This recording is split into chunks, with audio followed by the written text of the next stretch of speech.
अस्सलाम वालेकुम guys and welcome back to another video. Right now we are in Mexico city.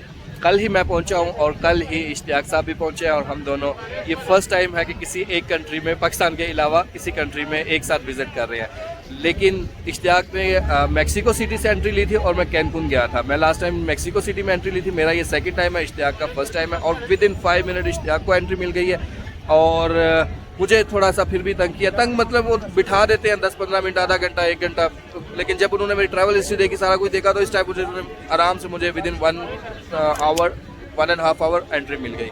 अच्छा, तो इस वीडियो में मैं आपको बताने जा रहा हूँ जी, आप किसी भी कंट्री में एंट्री कैसे ले सकते हैं। क्योंकि मोस्ट ऑफ द टाइम क्या होता है कि वीज़ा होने के बावजूद भी कुछ दोस्तों को डिपोर्ट कर देते हैं कंट्री से। लाइक जापान डिपोर्ट कर देता है, मैक्सिको वन ऑफ द क्या है कि वर्स्ट कंट्री है इन द वर्ल्ड, जो कि डिपोर्टेशन में नंबर 1 पे है। सबसे ज़्यादा अगर डिपोर्टेशन किसी कंट्री से होती है तो वो मैक्सिको से होती है, एंट्री डिनाइड।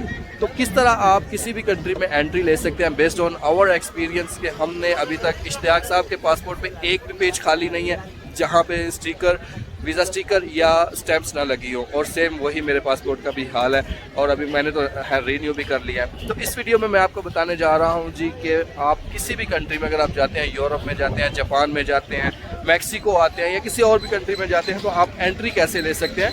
और बहुत सारे दोस्त ये गिला करते नज़र आते हैं कि यार अगर हमें एंट्री नहीं थी देनी तो हमें वीज़ा इस कंट्री ने क्यों दिया। तो सबसे पहले मैं आपको ये क्लियर करता जाऊं कि भाई वीज़ा जो होता है वो एक टोटली डिफरेंट चीज़ होती है और एंट्री लेना टोटली डिफरेंट चीज़ होती है। वीज़ा हमेशा आपके डॉक्यूमेंट्स के बेस पे होता है और कई बार मोस्ट ऑफ द टाइम आप खुद वीज़ा अप्लाई नहीं करते, आपको किसी एजेंट के थ्रू करवाते हैं। तो वो प्रोफेशनल होते हैं, उनको पता है कि हमने कौन कौन से डॉक्यूमेंट्स लगाने हैं, किस तरह हमने वीज़ा अप्लाई करना है और वीज़ा वो ले लेते हैं। लेकिन जब भी आप किसी कंट्री में जाते हैं, अगर आपकी ट्रैवल हिस्ट्री अच्छी नहीं है तो वहाँ से आपको डिपोर्ट कर देते हैं। तो कुछ चीज़ें हैं बेस्ड ऑन आवर एक्सपीरियंस के अगर आप मेरे ख्याल से वो प्रिपेयर करके जाएँ तो आपको एंट्री आराम से मिल जाएगी, आपको एंट्री डिनाइड नहीं करेंगे।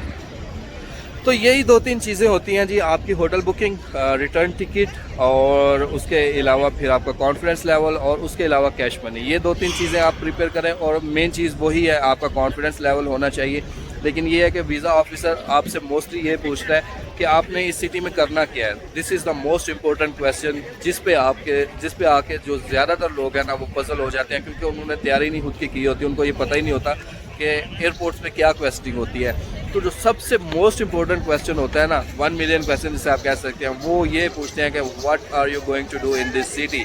ठीक है, आपका पर्पज़ क्या है, तो इस शहर में करोगे क्या। तो मेन जो टूरिस्टिक एरियाज़ होते हैं ना, क्योंकि इतनी ज़्यादा कंट्रीज़ घूमने के बाद हमने देखा ये क्वेश्चन तो तकरीबन सब कंट्रीज़ करती हैं और ये मेजर कंट्रीज़ करती है। जैसे आप दुबई अगर आए तो कोई आपसे नहीं पूछेगा, थाईलैंड आप जाएं तो कोई आपसे नहीं पूछेगा। लेकिन अगर आप किसी बड़ी कंट्री में जा रहे हैं, Romania, Mexico, Japan, south Africa, इस तरह का अगर किसी बड़ी कंट्री में जा रहे हैं तो फिर आपसे क्वेश्चनिंग होती है भाई।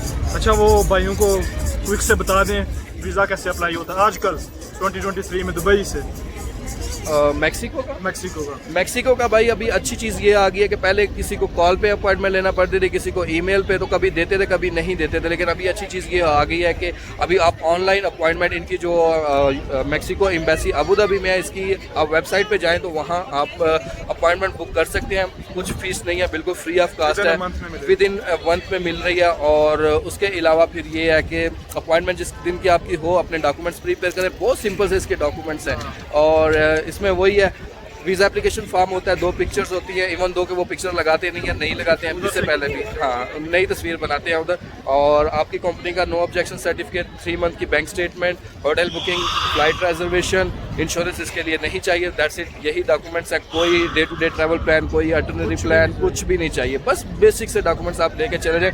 और क्वेश्चनिंग वहाँ भी होती है, यानी कि इंटरव्यू बेस्ड है। इंटरव्यू उन्होंने पूछना है उधर क्यों जा रहे हो, क्या आपने घूमने जाना है, और मैक्सिको ही क्यों, इतनी दूर आप क्यों जा रहे हो।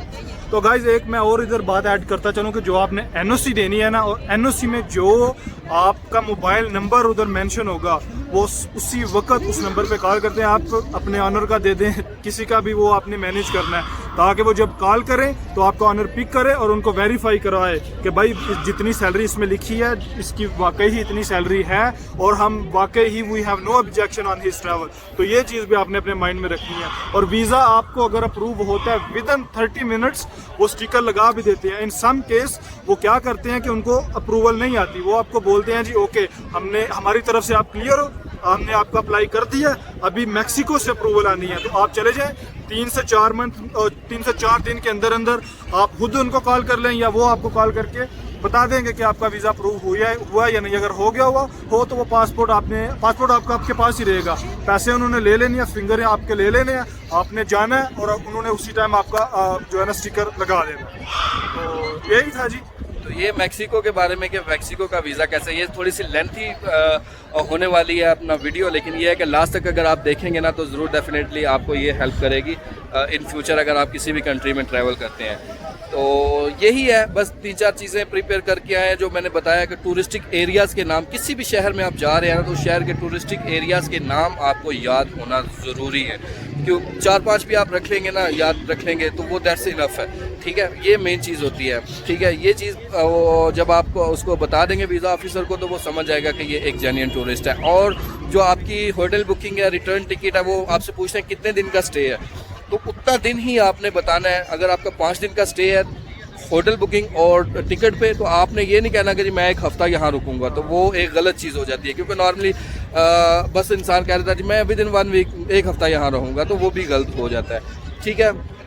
दैट्स इट, यही चीज़ें हैं। फिर भी अगर आपको कोई क्वेश्चन हो तो आप कमेंट सेक्शन में पूछ सकते हैं, तो इंशाल्लाह जो है हम आपको ज़रूर रिप्लाई करेंगे। बाकी अगर आपको यूएई में किसी भी किस्म का वीज़े की असिस्टेंस चाहिए तो वो आप हमें कमेंट सेक्शन में पूछ सकते हैं। इश्तियाक का नंबर भी है, इससे रब्ता कर सकते हैं। हम एजेंट नहीं है, हम इंशाल्लाह फ्री ऑफ कास्ट आपको जो है ना जिस भी वीज़े की आपको इन्फॉर्मेशन चाहिए वो ज़रूर देंगे। क्योंकि अभी इतना ज़्यादा ट्रैवल किया और बहुत सारे दोस्तों को हम करते भी हैं ऑलरेडी असिस्ट, और हमें खुशी होती है कि हमारी वजह से अगर किसी का वीज़ा लग जाता है तो हमारे लिए ये बाइस फ़ख्र की बात है। तो बहुत सारे दोस्तों को हमने वीज़ाज़ लगवा के भी दिए हैं, लेकिन वो हमारे अपने जानने वाले होते हैं, वो हमसे इन्फॉर्मेशन लेते हैं, खुद हम उनकी फ़ाइल प्रिपेयर करते हैं और आराम से वीज़ाज़ भी लग जाते हैं। जी गाइस, तो मिनिमम आपने अगर जब वीज़ा अप्लाई इधर आके आप चाहे 5 दिन भी रहो वो इशू नहीं है, उनको आपने मिनिमम 10 डेज़ का जो है ना प्लान देना ही देना है। क्योंकि हमसे तो ये कमेंट में लोग रब्ता करते हैं, वो बताते हैं कि भाई हमारा वीज़ा रिफ्यूज़ हो गया क्योंकि हमने बताया जी हमने 4 दिन के लिए जाना है या 5 दिन के लिए जाना है। तो भाई एटलीस्ट पूरा 1 दिन आने में लगता है, 24 आवर्स जाने में लगता है, तो पीछे 3 दिन रहते हैं। इतना बड़ा मैक्सिको आपने क्या घूमना है? तो ये भी बात जो है ना अपने जहन में रखनी है।